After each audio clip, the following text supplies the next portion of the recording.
अब आपको हम बताएंगे डाई ऑक्सीजन के बारे में। इस वीडियो में आपको हम बताएंगे डाई ऑक्सीजन यानी बताएंगे O2 के बारे में। सभी जानते हो कि ऑक्सीजन एक बहुत ही महत्वपूर्ण, बहुत ही इंपॉर्टेंट गैस है जो एक्वेटिक एनिमल सबके लिए, सांस के लिए जरूरी है। हम लोग पढ़ेंगे इसका प्रिपरेशन। सभी अपने एनसीईआरटी पहले खोल लो। इसके बाद की टॉपिक देखो, डाई ऑक्सीजन होगी O2। हम तुमको बताएंगे इस डाई ऑक्सीजन का प्रिपरेशन, इसको कैसे प्रिपेयर्ड करेंगे, आपसे हम इसकी बात करेंगे। नंबर 1 प्रिपरेशन है by thermal decomposition of chlorate और नाइट्रेट। बाई, अपनी सभी एनसीईआरटी खोल के देखो। पहला है by heating the oxygen containing compound, by heating oxygen containing compound, यानी ऑक्सीजन कंटेनिंग कंपाउंड को हीट करने पर, जैसे क्लोरेट हैं, नाइट्रेट हैं, जब इसको हीट करते हैं तो डाई ऑक्सीजन बनती है। सभी देखो इधर, potassium chlorate KClO3, potassium chlorate ले लो और इस पोटेशियम क्लोरेट को जब हीट करोगे MnO2 के प्रेजेंस में, तो यहां से बन जाएगा 2KCl + 3O2। देखो ऑक्सीजन गैस यहां से इवाल्व हुई कि नहीं। क्वेश्चन पूछता है what happened when potassium chloride heated, क्या होता है जब पोटेशियम क्लोराइड को हीट करते हैं। ये पहला तुम्हारा मेथड रहा। दूसरा method by thermal decomposition of oxide of metal, metal की ऑक्साइडों से बाय थर्मल डिकम्पोजिशन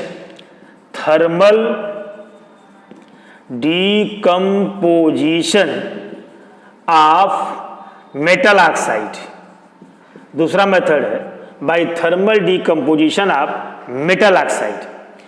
देखो वे मेटल की ऑक्साइडें हैं या वे मेटल जिनका पोजीशन इलेक्ट्रोकेमिकल सीरीज में नीचे है, हाइड्रोजन से नीचे है, वो केमिकली रिएक्टिव होती हैं और उनकी ऑक्साइडों को हीट करने पर वो ऑक्सीजन देती है। जैसे यहाँ पे देखो, सिल्वर की ऑक्साइड ले लो Ag2O, जब तुम इसको हीट कर दोगे तो देखो बन जाएगा 4Ag + क्या बताओ O2। सिल्वर की ऑक्साइड को हीट किए तो बताओ ऑक्सीजन गैस आई कि नहीं आई। Hg ले लो, मरकरी की ऑक्साइड ले लो 2HgO, इसको हीट कर दोगे बन जाएगा Hg + बताओ क्या हो जाएगा O2। लेड की ऑक्साइड ले लो PbO2, इसको हीट कर दोगे तो बन जाएगा PbO + क्या बताओ O2। तो तुम देख रहे हो कि मेटलों की ऑक्साइडों को गर्म करने पर, मेटलों की ऑक्साइडों को हीट करने पर ऑक्सीजन गैस बताओ क्या होती है, इवाल्व होती है। तो पहला था तुम्हारा by heating the oxygen containing compound, दूसरा था बताओ by thermal decomposition of metal oxide. तीसरा सभी अपनी एनसीईआरटी को देखो, जो तीसरा मेथड है उसमें हाइड्रोजन पेरोक्साइड को गर्म करने पर बाय हीटिंग द H2O2। तीसरा मेथड है bye heating the H2O2 hydrogen peroxide. इसको हीट करोगे तो देखो बनेगा 2H2O + क्या बताओ O2। हाइड्रोजन पेरोक्साइड को हीट करने पर वाटर निकलता है और बोलो कौन सी गैस निकलती है, ऑक्सीजन गैस निकलती है। तो हाइड्रोजन पेरोक्साइड को भी हीट करने पर बताओ क्या बनता है, डाई ऑक्सीजन ऑब्टेन होता है। नेक्स्ट इसका मेथड है, सभी ध्यान देना, एटमॉस्फेयर से। हम सभी जानते हैं कि एटमॉस्फेयर में 21% बताओ कौन सी गैस है, ऑक्सीजन गैस है। इस ऑक्सीजन गैस को बाकी उसको कंप्रेस करके नाइट्रोजन को लिक्विफाई कर लेंगे। कंप्रेस करेंगे तो भाई 78% नाइट्रोजन है, 21% बताओ कौन, ऑक्सीजन है। तो जब कंप्रेस कर दोगे हाई प्रेशर पर तो नाइट्रोजन लिक्विफाई हो जाएगी, ऑक्सीजन गैस वहां से क्या करेंगे, निकाल लेंगे हम लोग। अब इसका सबसे बड़ा सोर्स नेक्स्ट मेथड है पानी से, by electrolysis of water. Water की इलेक्ट्रोलिसिस करने पर भी O2 गैस मिलती है। इसको अगली वीडियो में दिखाने जा रहा हूं। लार्ज स्केल पर डाई ऑक्सीजन का प्रिपरेशन होता है by electrolysis of water, by electrolysis of water. तो अब इस वीडियो में आपको हम वाटर की इलेक्ट्रोलिसिस से डाई ऑक्सीजन गैस कैसे बनती है उसके बारे में बताएंगे। देखो वाटर की जब करते हैं इलेक्ट्रोलिसिस, ये देखो 4H2O, इसकी कर दो इलेक्ट्रोलिसिस। जब इसकी इलेक्ट्रोलिसिस करोगे तो बनेगा 2H2O plus O2 plus H2, ये बनेगा। देखो वहाँ देखो 4 ऑक्सीजन हैं, 2 ये 2 4 हो गए। वहाँ देखो कितने हाइड्रोजन हैं, 8, तो 2 दूनी के 4, ये 2H2, 8 ऑक्सीजन देखो निकल गए। तो वाटर की इलेक्ट्रोलिसिस करते हैं तो ऑक्सीजन गैस निकलती है और हाइड्रोजन गैस निकलती है। ये ऑक्सीजन गैस एनोड से निकलती है और हाइड्रोजन गैस कहाँ से निकलती बताओ, कैथोड से निकलती है। तुम सभी जानते हो कि इलेक्ट्रोलिसिस की प्रोसेस किसी न किसी इलेक्ट्रोकेमिकल सेल में होती है। तो जब जिस सेल में होगी, आओ या तुमको सेल के बारे में बताऊं। सपोज कर लो ये इलेक्ट्रोकेमिकल सेल है और तुम लोग इलेक्ट्रोकेमिस्ट्री में पीछे पढ़े हो कि इलेक्ट्रोकेमिकल सेल में एनोड और कैथोड दोनों एक ही पार्ट में होते हैं। देखो एक ही पार्ट में, एक लग गया तुम्हारा एनोड, एक लग गया बताओ कौन, कैथोड। ये देखो एनोड कैथोड दोनों एक ही पार्ट में हो गए और इसको बैटरी से जोड़ दिए। एनोड होता है पॉजिटिव, कैथोड बताओ कैसा होता है, नेगेटिव। देखो ये एनोड हो गया और ये बोलो कैसा, कैथोड हो गया। तो एनोड पे क्या होता है, ऑक्सीडेशन, अब बोलो कैथोड पे क्या होता है, रिडक्शन। इसको बैटरी से जोड़ करके इसमें देखो पानी भर के, वाटर भर के इसकी की इलेक्ट्रोलिसिस। तो अब बताओ कि जब वाटर की तुम करोगे इलेक्ट्रोलिसिस तो देखो वाटर क्या है, हाई देखो ले ले हम HOH 4H2 लिए। जब इसे करोगे इलेक्ट्रोलिसिस तो बताओ वाटर अपने आयनों में क्या हो जाएगा, टूट जाएगा। सभी ध्यान देना बात हमारी। जब इसकी इलेक्ट्रोलिसिस करोगे बताओ वाटर अपने आयनों में क्या हो जाएगा, टूट जाएगा।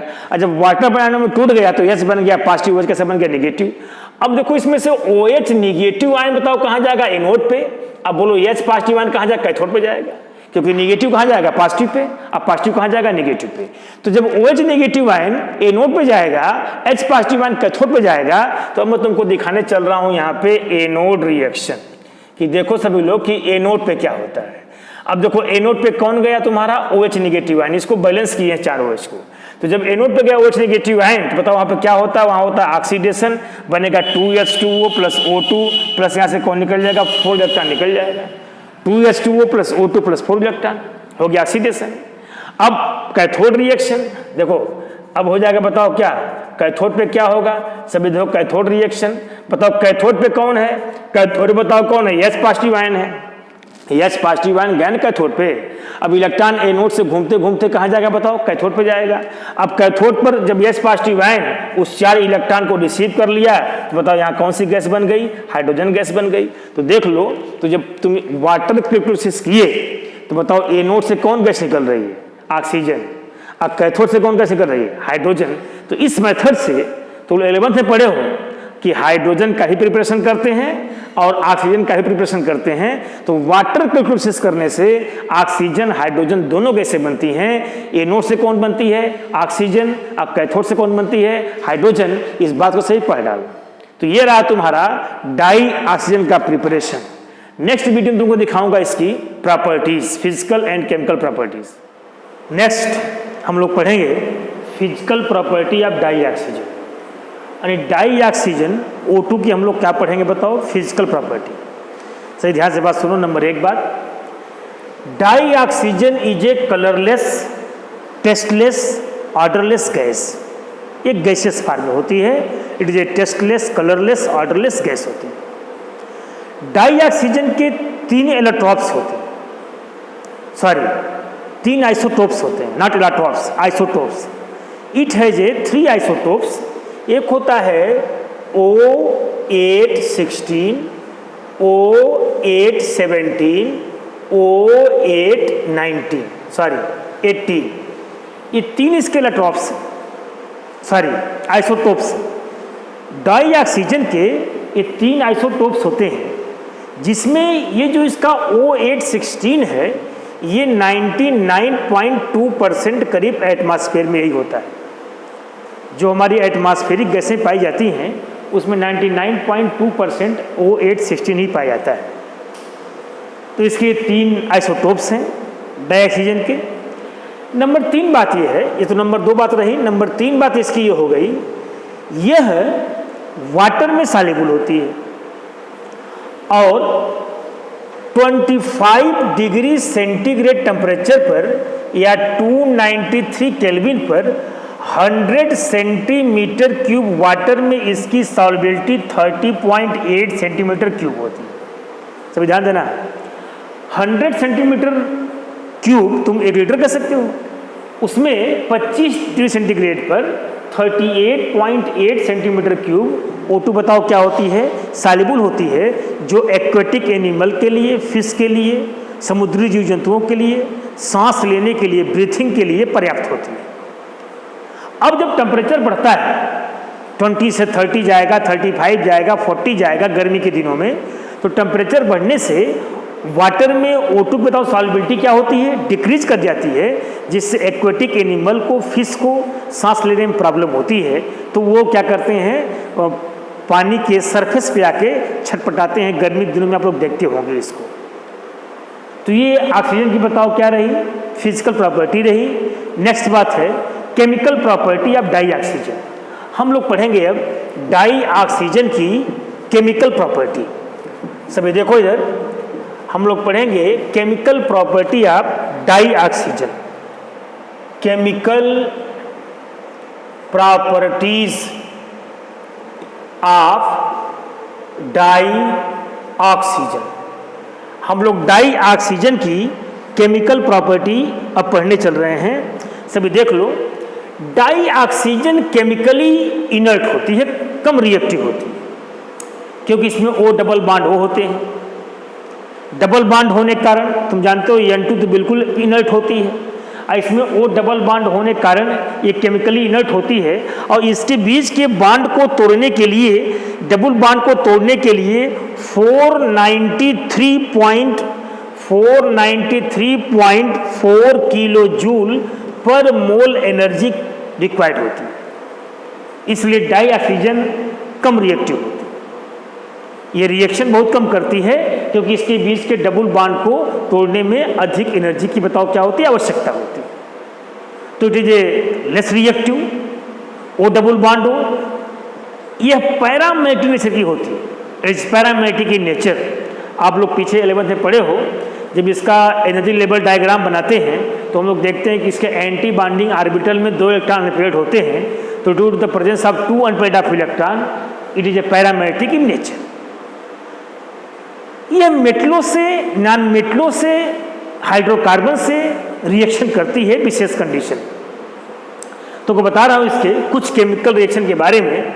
नंबर 1 है कि reaction with metal, reaction with किससे बताओ, मेटल से। मेटल से इसका रिएक्शन। गोल्ड और प्लेटिनम, गोल्ड और प्लेटिनम 2 ये नोबल मेटल है।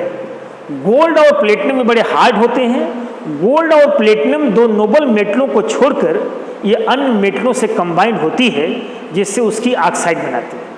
गोल्ड और प्लेटिनम 2 मेटल ऐसे हैं जो डाई ऑक्सीजन से रिएक्शन नहीं करते हैं, ये अन्य मेटलों से रिएक्शन करती है। तो ये गोल्ड और प्लेटिनम 2 मेटल ऐसे हैं जिससे डाई ऑक्सीजन रिएक्शन नहीं करता, क्योंकि ये हार्ड होते हैं, नोबल मेटल ये हैं। अदर मेटल इससे करते हैं रिएक्शन, जैसे सोडियम मेटल ले लो। सोडियम मेटल को जब हम O2 के साथ बर्न करते हैं, गर्म करते हैं O2 के साथ, तो ये बनता है 2Na2O, ये बनता है सोडियम का ऑक्साइड। कैल्शियम मेटल ले लो, Ca+O2, इसको इसके साथ गर्म करोगे तो ये बनता है CaO, कैल्शियम का बताओ क्या बन गया, ऑक्साइड। एल्युमिनियम मेटल ले लो, Al+3O2, इसके साथ इसको बर्न कर दो तो ये बनता है Al2O3, ये बनती है एल्युमिनियम की बताओ क्या, ऑक्साइड। तो ये मेटलों से करके रिएक्शन, ये मेटलों से मिलता है। 2 मेटल ऐसे हैं जिससे रिएक्शन नहीं करता, बाकी मेटलों से मिल करके उनकी बताओ क्या बनाता है, ऑक्साइड बनाता है। आयरन ले लो, Fe+O2, ये बनता है Fe2O3, ये 4Fe यहाँ पे तुम ले लो, यहाँ पे 3O2 ले लो, तो ये बन जाएगा Fe2O3, आयरन की ऑक्साइड, एल्युमिनियम की ऑक्साइड, कैल्शियम की ऑक्साइड, सोडियम की ऑक्साइड। तो ये रहा बताओ क्या, रिएक्शन विथ किससे बताओ, मेटल से। ये नॉन मेटलों से मिलता है, जैसे यहाँ पे देखो रिएक्शन विथ किससे बताओ, नॉन मेटल। नेक्स्ट बात सभी समझो कि reaction with non metal, non metal से reaction, reaction with non metal. अब देखो इधर कार्बन ले लो, नॉन मेटल में कार्बन, कार्बन प्लस कर दो बताओ क्या, O2, तो कार्बन को O2 के साथ गर्म करोगे बताओ क्या बन जाएगी, बन जाएगी कार्बन डाइऑक्साइड। नाइट्रोजन ले लो N2 प्लस क्या बताओ O2, 5O2 कर दो, 2N2 कर दो, ये बन जाएगा N2O5 नाइट्रोजन पेंटाऑक्साइड, देखो बन जाएगा। फास्फोरस ले लो, हो जाएगा 2P2 प्लस, या तुम यहाँ 4P कर दो, 4P प्लस 5O2, इसको बर्न कर दो, बन जाएगी फास्फोरस पेंटाऑक्साइड। तो नॉन मेटलों के साथ भी ये रिएक्शन करके बताओ क्या बनाता हूँ के है, ऑक्साइड बनाता है। ये कार्बन से, ये नाइट्रोजन से, ये फास्फोरस से मिलके उनका बताओ क्या बनाता है, ऑक्साइड बनाता है। कुछ कंपाउंडों से करता रिएक्शन, जैसे ये जिंक सल्फाइड से जब करता reaction Zn plus O2, zinc sulphide plus O2, तो इससे बनता है ये जिंक सल्फेट, ये बन जाएगा ZnSO4। तो ये रिएक्शन विथ नॉन मेटल हो गया और रिएक्शन विथ जिंक सल्फाइड हो गया। नेक्स्ट है रिएक्शन विथ हाइड्रोकार्बन। यह हाइड्रोकार्बन से भी करता रिएक्शन। तुम्हारी एनसीईआरटी में लिखा है रिएक्शन विथ हाइड्रोकार्बन। देखो इधर, reaction with hydrocarbon, reaction with hydrocarbon. यहां पे देखो, जैसे बताओ मेथेन हाइड्रोकार्बन है कि नहीं।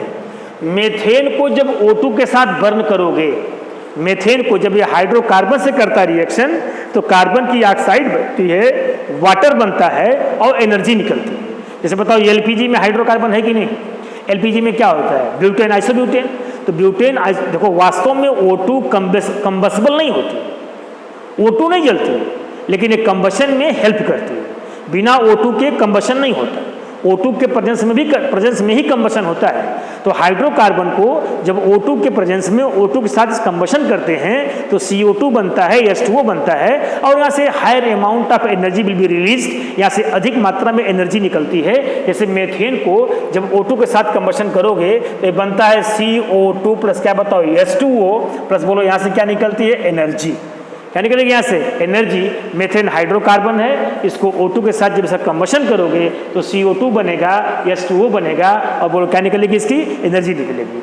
ऐसे तुम C2H4 ले लो, एथिलीन, इसको O2 से बर्न करो। जब इसको तुम O2 से बर्न करोगे तो देखो ये बनेगा 2CO2 और प्लस क्या बताओ 2H2O प्लस, यहाँ से बताओ क्या निकलेगी, एनर्जी यहाँ से भी निकलेगी। देख लो वहाँ पे 2 कार्बन, 2 कार्बन, वहाँ पे 4 हाइड्रोजन, 4 हाइड्रोजन हो गया तुम्हारा, 6 वो वहाँ पे है, 2 3 4 2 6 ऑक्सीजन हो गया। तो ये हाइड्रोकार्बन के साथ ये जब करता है रिएक्शन, करते हैं कंबशन, तो CO2 बनता है, H2O बनता है, और बताओ यहाँ से क्या निकलती है, इसमें से है एनर्जी निकलती है। कुछ कंपाउंडों के ऑक्सीडेशन में भी इसका यूज होता है, ऑक्सीडेशन इसमें से यूज होता है। जैसे अभी मैं तुमको कंबशन दिखाया, ऐसे ही ऑक्सीडेशन में सल्फर डाइऑक्साइड का सल्फर ट्राइऑक्साइड में ऑक्सीडेशन, कार्बन मोनोऑक्साइड का कार्बन डाइऑक्साइड में ऑक्सीडेशन, जिसको मैं तुमको आगे दिखा रहा हूं। It is also used for the oxidation of some compound. कुछ कंपाउंडों के ऑक्सीडेशन रिएक्शन में भी इसका यूज होता है। जैसे यहाँ पे देखो, सल्फर डाइऑक्साइड जब इसको O2 के साथ वैनेडियम पेंटाऑक्साइड इसका करते ऑक्सीडेशन है, तो यहाँ से बनता है सल्फर ट्राइऑक्साइड, ये SO3 बनता है। तो वैनेडियम पेंटाऑक्साइड कैटालिस्ट के प्रेजेंस में सल्फर डाइऑक्साइड का डाइऑक्सीजन के साथ सल्फर ट्राइऑक्साइड में बताओ क्या होता है, इसका ऑक्सीडेशन हो जाता है। और सुन लो, जब ये HCl से, अच्छा इसका यूज जो है, इस रिएक्शन का यूज तुमको पढ़ाऊंगा आगे मैं सल्फ्यूरिक एसिड के प्रिपरेशन में, कॉन्टैक्ट प्रोसेस में तुमको इसका बताऊंगा इसका यूज। नेक्स्ट देख लो, HCl का जब O2 से होता है रिएक्शन, जब HCl का O2 से रिएक्शन क्यूप्रिक क्लोराइड कैटालिस्ट के प्रेजेंस में, सभी ध्यान देना, HCl जब O2 से करता रिएक्शन क्यूप्रिक क्लोराइड कैटालिस्ट के प्रेजेंस में, जब इसका होता है रिएक्शन, तो देखो यहाँ से बनता है 2Cl2 प्लस बनता है 2H2O। यहाँ से बताओ कौन सी गैस निकलती, क्लोरीन गैस निकलती है। यह क्लोरीन गैस के प्रिपरेशन का डीकेन मेथड, इसका यूज जो है डीकेन मेथड में होता है। क्लोरीन के बताओ क्या प्रिपरेशन, तो तुमको आगे पढ़ाऊंगा जब क्लोरीन का प्रिपरेशन, तो सभी देख लो, या SO2 को SO3 में ऑक्सीडाइज करता है, या HCl से करता है रिएक्शन क्यूप्रिक क्लोराइड प्रेजेंस में, तो यहाँ से क्लोरीन गैस और वाटर बनता है। यह डीकेन प्रोसेस है क्लोरीन के प्रिपरेशन की। तो यह डाई ऑक्सीजन की केमिकल प्रॉपर्टी रही, फिजिकल प्रॉपर्टी रही, सभी इसको पढ़ डालना। अब तुम्हारे एनसीईआरटी में 2 क्वेश्चन इन टेस्ट क्वेश्चन तुम्हारे एनसीईआरटी के। सुन लो पहला क्वेश्चन क्या है। क्वेश्चन नंबर 7.16 एनसीईआरटी का इंटरेस्ट क्वेश्चन 7.16 है। Which of the following does not react with the oxygen directly. Zinc है, टाइटेनियम है, प्लेटिनम है, आयरन है। बताओ कौन नहीं करेगा? Platinum. Platinum metal Nobel metal होता है, रिएक्शन नहीं करता है। Complete the following reaction 7.17। Question number 7.17 complete the following reaction लिखा है C2H4 प्लस O2, दूसरा है 4Al प्लस क्या बताओ 3O2। तुम सभी जानते हो, इसको बैलेंस तुम लोग कर दो, यहाँ पे 3O2 कर दो, बन जाएगा 2CO2 प्लस 2H2O। इसको जब तुम बैलेंस करोगे हो जाएगा 2Al2O3। देख लो ये तुम्हारा एनसीईआरटी का क्वेश्चन नंबर 7.17 हो गया। और 7.16 था कौन सा मेटल रिएक्शन नहीं करता, ये कंप्लीट द रिएक्शन हो गया तुम्हारा। तो ये तुम्हारा इस पे क्वेश्चन हो गया, इसका प्रिपरेशन हो गया, प्रॉपर्टीज हो गया। इसका यूज तो तुमको बताना ही नहीं है। यूज तो इसके इतने सारे हैं कि ऑक्सीजन गैस नहीं रहेगी तो ना हम रहेंगे ना तुम रहोगे, यानी ये बहुत ही useful gas. Thank you very much.